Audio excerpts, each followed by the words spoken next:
Hey guys, I've been doing some more cleaning up in my shop, and before I start my next project, I realized my dust collector was really full, so I figured I would show you how I make my life a bit easier and save some money on these plastic bags by double bagging with cheap trash bags inside the heavy-duty jet bags.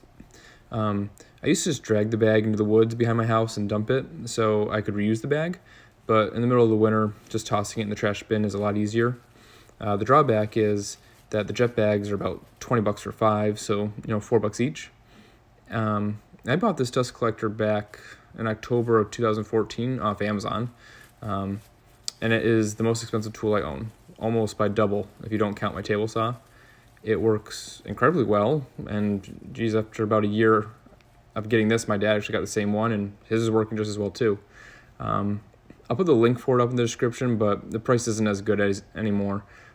I got mine for $750 with free shipping, and now they're asking for like $800 with $100 shipping. So if you're actually considering buying one, you probably just want to shop around. But anyways, back to the bags. I just use thin plastic, like the cheap plastic bags inside, the heavier one, and I've never had to actually buy a new package of the heavy-duty jet bags. It comes with, I think, 4 or 5. And I average emptying this thing out probably 3-4 times a year. Kind of depends on what projects I've been working on.